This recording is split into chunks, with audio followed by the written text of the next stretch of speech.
Right, in this tutorial I'm going to show you how to validate forms using Dreamweaver. Dreamweaver has a nice little simple, easy kind of program type application thing that lets you do simple validation. So I'm going to show you how to use that. First of all, you need to create a form. I've just created a simple form here in Dreamweaver. There's the code if you want to pause the video to copy the code so you can follow along, then pause the video and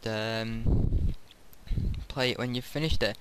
Right, so once you've got the a form, you don't have to have this form but a form, and I've just go to the design view and you need to click on the submit button, and then over here you need to go to tag inspector and then behaviors.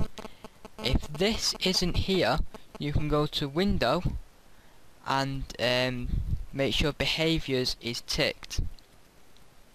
And once that's been ticked, come back over to here, go to tag inspector, behaviors, and then this little plus with the arrow pointing down, and it'll say add behavior. Click on that, and right at the bottom you see validate form.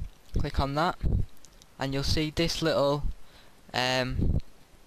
box here, and you see we've got our fields: input name, email, comment, num 1 to 10, just like here. Name, email, comment 1 to 10. And these here are the names, so you will have to name your fields in the code, or you can click on the fields here and then go down to the bottom here and name them there. That's another way. So anyway, but make sure you've named them, cause if you've not named them, then chances are you won't know what each input is.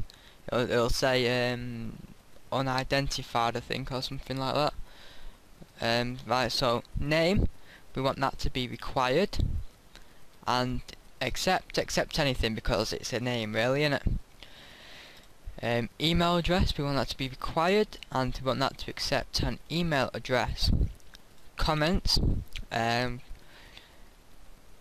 we'll have that as required but accept anything. And number 1 to 10, we want to accept a number from 1 to 10. And that is how you validate forms. It's really easy. Click on OK, and there we go. If I save this out and go to here, if I just refresh this and type, if I just click on submit, I can see we get the following errors occurred: name is required, email is required, comments is required. Now if I just put anything in there for now, if I put not an email, put anything in there and say not a number between 1 and 10, I should get now an email must contain an email address, and num 1 to 10 must contain a number between 1 and 10. Okay, so email address, all it does is make sure that you've got an at in there and dot and the extension. Oops. So that's also a downside to it. And 1 and 10, let's pick 5, submit, and there we go. The form's been submitted. That's how to